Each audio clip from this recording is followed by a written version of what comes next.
Hello, how are you students. Hindi study tips channel में आपका स्वागत है। हम हमारे हिंदी ग्रामर के जो टॉपिक थे संज्ञा, सर्वनाम, विशेषण, इनके बारे में हम बात कर रहे थे कि संज्ञा क्या होती है और जो सारी चीज़ें आती है संज्ञा से रिलेटेड आती है। जैसे हमने क्रिया पढ़ी थी वो भी संज्ञा से रिलेटेड थी, सर्वनाम थे वो भी संज्ञा से रिलेटेड थे, विशेषण थे वो भी संज्ञा से रिलेटेड थे। लेकिन अब हम बात करेंगे हमारे क्रिया विशेषण। हमारा जो नेक्स्ट टॉपिक है वो है क्रिया विशेषण। वो कंपटीशन एग्जाम में भी पूछे जाने वाला एक काफ़ी इम्पोर्टेंट टॉपिक है, जिसमें काफ़ी सारे क्वेश्चन पूछे जाते हैं कि इसमें कौन सी क्रिया विशेषण है।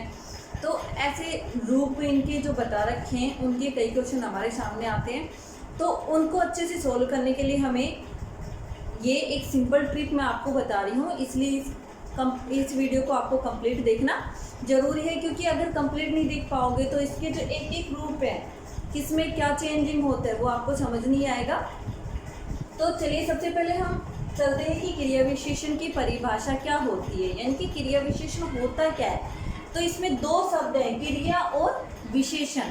तो मैंने आपको पढ़ाया था क्रिया। क्रिया क्या होती है, यानी कि जो काम हम कर रहे हैं या ऐसे शब्द जिनसे काम का होना या करना पाया जाता है उसको क्रिया कहते हैं। आगे है विशेषण। विशेषण मैंने पढ़ाया था कि जो शब्द संज्ञा की विशेषता बताते हैं, संज्ञा या सर्वनाम की विशेषता बताते हैं, उन शब्दों को हम विशेषण कहते हैं। अब इसमें क्या है, दोनों को मिला दिए, क्रिया भी और विशेषण भी। तो इसका जो अर्थ निकल रहा है वो क्या निकल रहा है, क्रिया की विशेषता, यानी कि ऐसे शब्द, ऐसे अविकारी शब्द जो क्रिया की विशेषता बताते हैं। अब क्रिया की विशेषता यानी कि कर्ता जो काम कर रहा है उसकी जो विशेषता बताई जा रही है, कर्ता और क्रिया के बीच में जो शब्द आ रहा है वो क्रिया विशेषण कहलाता है। कर्ता और क्रिया के बीच का जो शब्द है वो क्रिया विशेषण है। तो इसकी डेफिनेशन क्या बनेगी, जिन शब्दों से क्रिया की विशेषता का ज्ञान होता है, यानी कि क्या अर्थ हो रहा है, विशेषता का ज्ञान। किसकी विशेषता का ज्ञान हो रहा है, क्रिया की विशेषता का। तो जहाँ पे क्रिया की विशेषता का बोध होता है या ज्ञान होता है या क्रिया की विशेषता ज्ञात होती है तो वो शब्द क्रिया विशेषण कहलाते हैं। इनके एग्जाम्पल के लिए जैसे यहाँ, वहाँ, जहाँ, तहाँ, अब, अभी, जल्दी, धीरे, क्रमशः, निरंतर, लगातार, ये ऐसे कुछ भी शब्द जो हमारे पास में आते हैं वो इनके क्रिया विशेषण शब्द कहलाते हैं। जैसे मैंने बोला राम तेज दौड़ रहा है, सीता जल्दी खाना पका रही है। तो इसमें क्या है, ये राम तेज दौड़ रहा है, तो दौड़ रहा है क्या है, क्रिया है, और राम क्या है, करता है। लेकिन कैसे दौड़ रहा है, वो तेज दौड़ रहा है, तो किसकी विशेषता है, क्रिया की, यानी कि वो क्रिया कर रहा है, तेज कर रहा है। सीता जल्दी खाना पका रही है, यानी कि पकाने का काम कर रही है, लेकिन कैसे कर रही है, जल्दी। तो ये सारी चीज़ें जो आती हैं वो क्रिया विशेषण में आती हैं। क्रिया विशेषण को मुख्य रूप से 3 भागों में बांटा गया है। पहला होता है प्रयोग के आधार पर, दूसरा होता है रूप के आधार पर और तीसरा होता है अर्थ के आधार पर।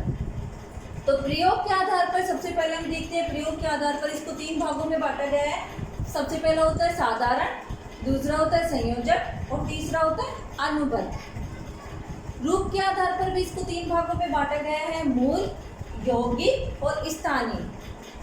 और जो इसका तीसरा पार्ट आता है अर्थ के आधार पर, उसको 4 भागों में बांटा गया है। तो इसका सबसे पहला पार्ट आता है वो स्थानवाचक, कालवाचक, और थर्ड आता है परिमाणवाचक और फोर्थ आता है रीतिवाचक। अब हम बात करेंगे जो इसका जो थर्ड टॉपिक था अर्थ के आधार पर, क्योंकि जो प्रयोग और जो रूप के आधार पर जो हमारे पास में जो आते हैं वो थोड़े कम एग्जाम में आते हैं, और जो ज़्यादा एग्जाम में आते हैं वो होता है हमारा अर्थ के आधार पर। तो सबसे पहले मैं आपको समझाऊंगी अर्थ के आधार पर, जो इसका प्रयोग और जो रूप के आधार पर जो भाग है वो समझाऊंगी इसके बाद में। तो रूप के आधार पर जो सबसे पहला मैंने बताया था स्थानवाचक। स्थानवाचक जो होता है, नाम से पता लग रहा है स्थान, तो इसकी जो डेफिनेशन बनेगी वो बनेगी जो अविकारी शब्द स्थान का बोध कराते हैं, स्थान का ज्ञान कराते हैं, तो ऐसे शब्द हम स्थानवाचक शब्द कहलाते हैं या स्थान क्रिया विशेषण शब्द कहलाते हैं। इसके एग्जाम्पल के लिए जैसे भीतर, बाहर, अंदर, इधर, उधर, दाएं, बाएं, ऊपर, नीचे, ये सारे वर्ड जहाँ पे आते हैं वो स्थानवाचक में होते हैं, यानी कि जगह का बोध करा रहे हैं। अब इसको भी 2 भागों में बांटा गया है। स्थानवाचक को भी दो भागों में बांटा गया है। एक होता है स्थितिवाचक,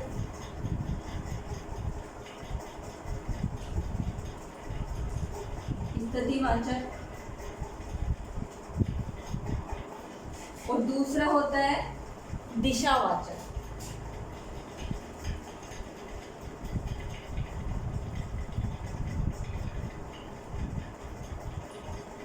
स्थितिवाचक मतलब किस स्थिति पे हमें स्थान का बोध हो रहा है। स्थिति यानी अंदर, आप अंदर आइए, तो ऐसा एग्जाम्पल आता है तो कहाँ आएगा? स्थिति में, अंदर, बाहर, भीतर, ये ऐसे वर्ड जहाँ पे हमारे सामने आते हैं वो आते हैं स्थितिवाचक में। लेकिन मैंने कहा दाएं, बाएं, ऊपर, ये ऐसे वर्ड जहाँ पे आते हैं वो आते हैं दिशावाचक में, यानी कि हम इशारा कर रहे हैं। तो ये इनके कुछ एग्जाम्पल मैं आपको बता रही हूँ कि जैसे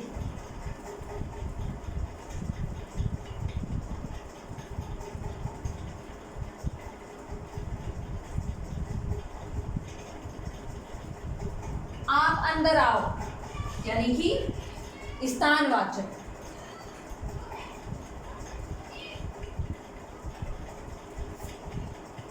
आप भीतर जाओ, तो ऐसे कुछ एग्जाम्पल आते हैं, वो आते हैं हमारे स्थानवाचक में।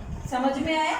यानी कि ऐसे शब्द जो हमें स्थान का बोध कराते हैं तो वो स्थानवाचक क्रिया विशेषण कहलाते हैं। इसके एग्जाम्पल में मैंने आपको समझाया था कि अंदर, बाहर, भीतर, ऊपर, नीचे, जो भी ऐसे कुछ आते हैं वर्ड, कहाँ, दूर, कितना, तो ये सारे इसमें स्थानवाचक में आते हैं।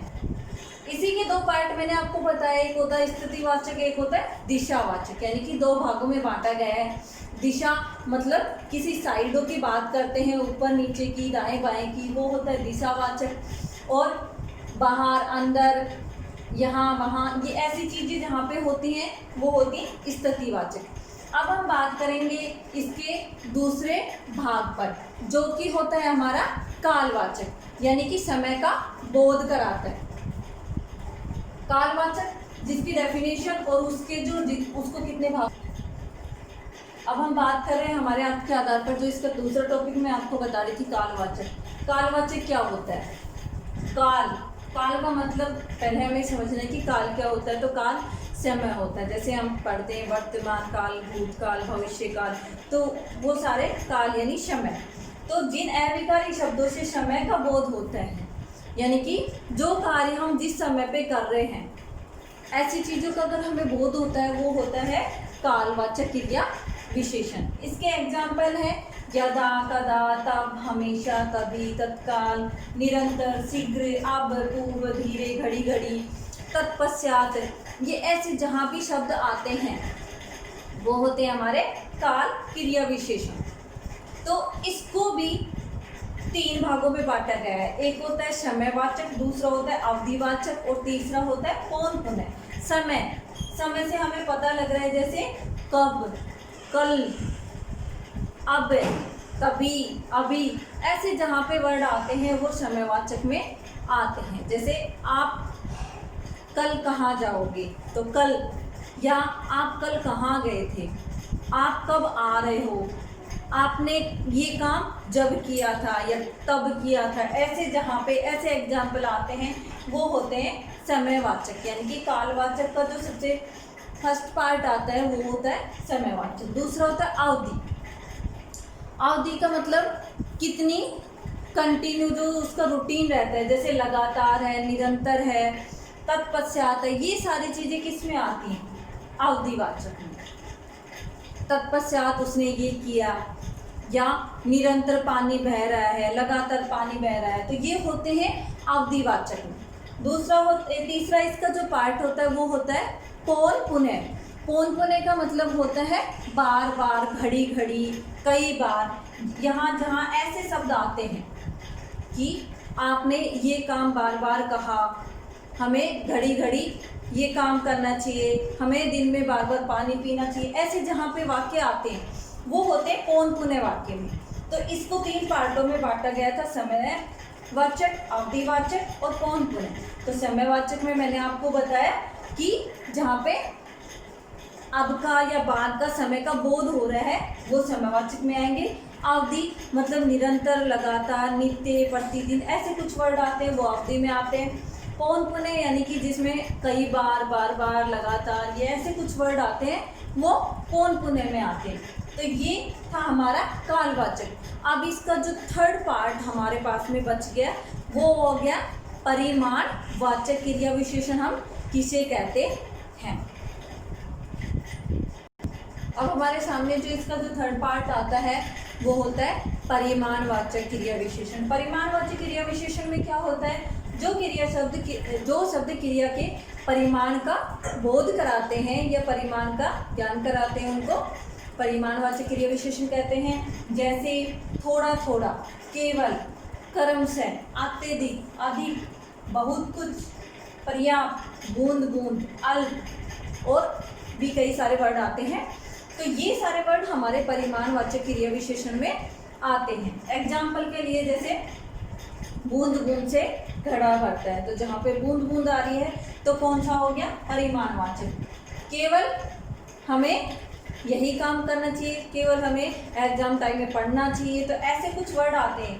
अत्यंत, बाढ़ आ रही है, या यह बहुत अधिक बोलता है, थोड़ा थोड़ा हमें काम के साथ में यानी कि इंजॉय भी करना चाहिए। तो ऐसे कुछ वर्ड हमारे सामने आते हैं या ऐसे वाक्य हमारे सामने आते हैं वो होते हैं हमारे परिमाणवाचक क्रिया विशेषण। इसको भी 5 प्रकार से बांटा गया है।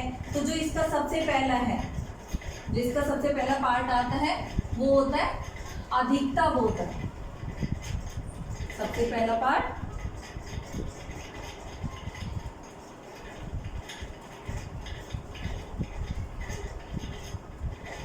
अधिकता बोधक। अधिकता का मतलब जिसमें ज्यादा होता है, जैसे बहुत कुछ, अत्यंत, अधिक, ऐसे कुछ वर्ड आते हैं।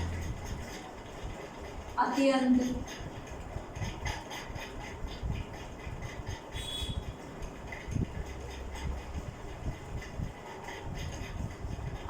बहुत कुछ, अधिक, जहां वाक्यों में ये शब्द आपको जहां नजर आए वो होता है परिमाणवाचक क्रिया विशेषण। इसी का दूसरा जो भाग आता है वो उसमें होता है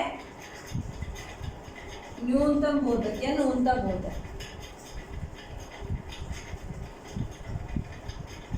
न्यूनता बोधक है परिमाणवाचक क्रिया विशेषण। न्यूनता यानी कि न्यून का मतलब होता है कम, तो जहां पे केवल, लगभग, कुछ, अल्प, ऐसे जहां पे शब्द हमारे पास में आते हैं, कुछ, अल्प, लगभग, ये ऐसे जहाँ पे शब्द आते हैं, या थोड़ा थोड़ा, तो ये सारे शब्द हमें न्यूनता बोधक परिमाणवाचक क्रिया विशेषण का बोध कराते हैं। इसी का जो थर्ड पार्ट आता है हमारे पास में वो आता है पर्याप्त बोधक।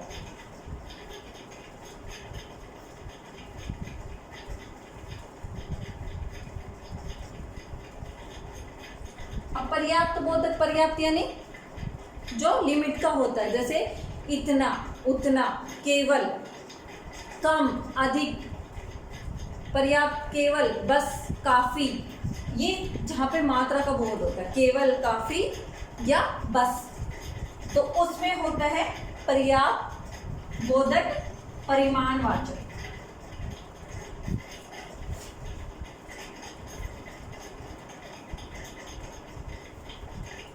यानी जहाँ पे ऐसे वर्ड अगर आपको दिखते हैं तो वो होता है पर्याप्त बोधक। इसी के साथ में जो इसका फोर्थ पार्ट आता है परिमाणवाचक का, जो फोर्थ पार्ट आता है वो होता है हमारा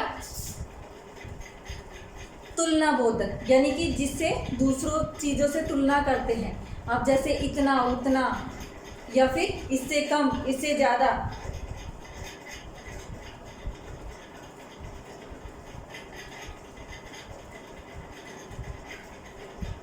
तुलना बोधक में हम किसी दूसरी चीज से तुलना करते हैं।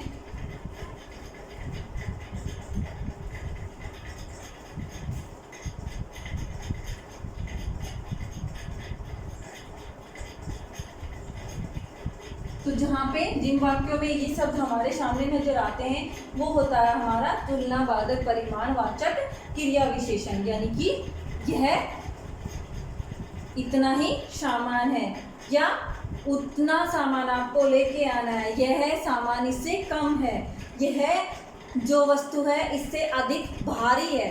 तो ऐसी चीजें जहाँ पे हमें एक दूसरे से तुलना करके बताई जाती हैं वो होता है हमारा तुलना बोधक। इसी का जो 5th नंबर का जो पार्ट आता है वो होता है श्रेणी बोधक।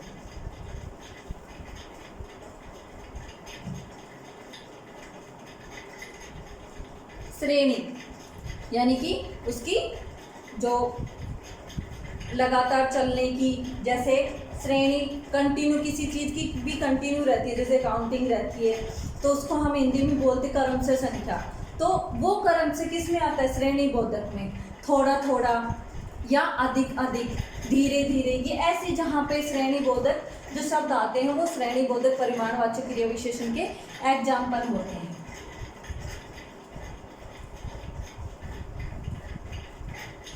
अब हमारे पास में जो इसका 3rd टॉपिक बचा है रीतिवाचक, वो हम पढ़ेंगे नेक्स्ट वीडियो में। आई होप कि आपको ये वीडियो पसंद आया हो तो इसको ज़्यादा से ज़्यादा लाइक एंड शेयर करें। Thank you, have a nice day.